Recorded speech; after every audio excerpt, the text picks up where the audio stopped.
ఏపీలో కూటమి ప్రభుత్వం దారుణంగా వ్యవహరిస్తూ రెడ్ బుక్ రాజ్యాంగాన్ని అమలు చేస్తోంది. కోల్కతాలో ట్రైనీ డాక్టర్ ఉదంతంపై దేశవ్యాప్తంగా ఎంతో మంది నిరసన తెలిపారు. ఇదే ఘటనకు సంబంధించి ఏపీలోని వివిధ జిల్లాల్లోనూ మిడ్ లెవెల్ హెల్త్ ప్రొవైడర్స్ నిరసనలు చేపట్టారు. అయితే ఈ నిరసనలు ర్యాలీలపై అధికారులు ఆగ్రహం వ్యక్తం చేశారు.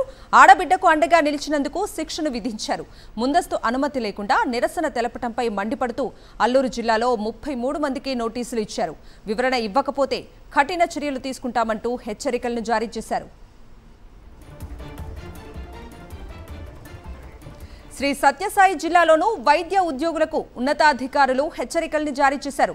మంత్రులు, కలెక్టర్ల దృష్టికి సమస్యలు తీసుకెళ్తే చర్యలు తీసుకుంటామని వార్నింగ్ ఇచ్చారు. ఈ మేరకు సత్యసాయి జిల్లా వైద్య శాఖ అధికారి ఉత్తర్వులు జారీ చేశారు. శాశ్వత అవుట్సోర్సింగ్ కాంట్రాక్ట్ ఉద్యోగులు ఎవరైనా తమ సమస్యలను మెడికల్ ఆఫీసర్లకు అందించాలని సూచించారు.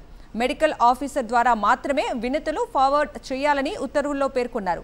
నిబంధనలు అతిక్రమిస్తే కఠిన చర్యలుంటాయని బెదిరింపులకు దిగారు. కూటమి ప్రభుత్వ తీరుపై వైద్యారోగ్య శాఖలో ఆందోళన వ్యక్తమవుతోంది. ఎన్నికల ముందు ఉద్యోగులకు అండగా ఉంటామని చంద్రబాబుతో పాటు లోకేష్ గొప్పలు చెప్పారు. అధికారంలోకి వచ్చాక ఉద్యోగులపై వేధింపులకు దిగటం పట్ల ఉద్యోగులు తీవ్ర ఆందోళన వ్యక్తం చేస్తున్నారు.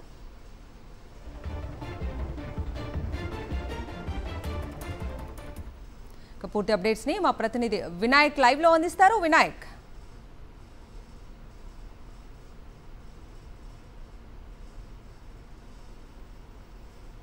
దేశవ్యాప్తంగా కోల్కతా ఘటన మీద తీవ్ర నిరసనలు వ్యక్తమవుతున్న నేపథ్యంలోనే ఆంధ్రప్రదేశ్ రాష్ట్రంలో కూడా వివిధ జిల్లాల్లో అదే స్థాయిలో నిరసనలు వ్యక్తమయ్యాయి. కోల్కతా ఘటనకు సంఘీభావంగా ఆంధ్రప్రదేశ్ రాష్ట్రంలో కూడా వైద్య శాఖకు సంబంధించిన ఉద్యోగులు నిరసన వ్యక్తం చేస్తున్నారు. ఇందులో భాగంగానే 2 రోజుల క్రితం అల్లూరు సీతారామరాజు జిల్లాలో ఐఎంఏ పిలుపు మేరకు మిడ్ లెవెల్ హెల్త్ ప్రొవైడర్స్ కూడా సంఘీభావం తెలియజేస్తూ ఆ కోల్కతా ఘటనకి నిరసిస్తూ ర్యాలీ నిర్వహించడం జరిగింది. ఈ నేపథ్యంలోనే ఈ కోల్కతా ఘటనకు సంఘీభావం తెలుపుతూ ర్యాలీ నిర్వహించేందుకు గాను ముందస్తు అనుమతి లేకుండా ర్యాలీ నిర్వహించారంటూ కూడా వారికి దాదాపుగా 33 మంది హెల్త్ ప్రొవైడర్స్కు నోటీసులు ఇవ్వడం తీవ్ర చర్చనీయాంశమైంది.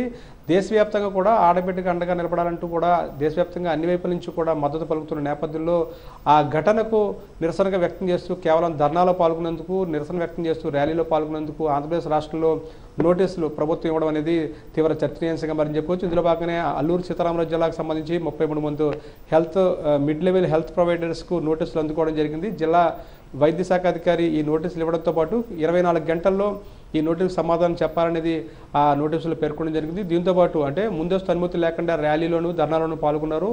ఎందుకు ముందస్తు అనుమతులు తీసుకోలేదు, దీంతోపాటు 24 గంటలు కనుక మీరు దీనికి సంబంధించి లిఖితపూర్వకంగా సమాధానం ఇవ్వకపోతే కనుక కఠిన చర్యలు తీసుకుంటామని హెచ్చరించడం వైద్య ఆరోగ్య శాఖలో తీవ్ర ఆందోళన కలిగిస్తుందని చెప్పుకోవాలి. దీంతోపాటు సత్యసాయి జిల్లాలో కూడా ఇదే విధంగా ఒక వింతైన ఆదేశాలను జిల్లా వైద్య శాఖ అధికారి జారీ చేయడం అనేది తీవ్ర ఆందోళన కలిగిస్తుందని చెప్పుకోవాలి. ఇందులో భాగంగానే ఏ అధికారి అయినా సరే, ఏ ఉద్యోగి అయినా సరే వైద్య ఆరోగ్య శాఖలో నేరుగా మంత్రిని కానీ అదేవిధంగా జిల్లా కలెక్టర్ని కానీ కలిసి వినతిపత్రం ఇచ్చేందుకు వీలు లేదంటూ కూడా ఆ ఉత్తర్వులు పేర్కొనడం జరిగింది. ఎవరైనా సరే మంత్రిని కానీ కలెక్టర్ని కానీ కలిసి విజ్ఞాపన పత్రం కానీ వినతిపత్రం కానీ ఇస్తే కఠిన చర్యలు తీసుకుంటాం. ముందుగా మీ పరిధిలో మీరు పనిచేస్తున్న పై అధికారికి ఈ విజ్ఞాపన పత్రాన్ని ఇవ్వాలి. వారి ద్వారా మాత్రమే, అంటే ప్రైమరీ మెడికల్ హెల్త్ ఆఫీసర్ ఎవరైతే ఉంటారో వారి ద్వారా మాత్రమే ఉన్నతాధికారికి ఈ విజ్ఞాపనలను అదేవిధంగా వినతులను పంపించాలనేది ఆ ఉత్తర్వులు పేర్కొనడం జరిగింది. ఎవరైనా సరే ఈ ఉత్తర్వులు మీరితే కనుక వారి మీద కూడా కఠిన చర్యలు తీసుకుంటామని చెప్పడం ద్వారా ఉద్యోగస్తులకి మెడ మీద కత్తి వేలాడుతుందని చెప్పుకోవచ్చు. గతంలో అనడం లేని విధంగా గడిచిన 2 నెలలుగా ఉద్యోగస్తుల మీద తీవ్ర స్థాయిలో కూటమి ప్రభుత్వం వచ్చిన దగ్గర నుంచి కూడా వేధింపుల పర్వం ప్రారంభమైంది అనేది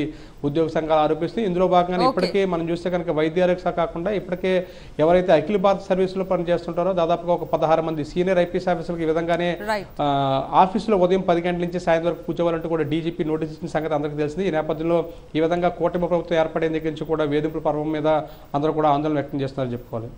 ఓకే వినాయక్, థ్యాంక్ యూ.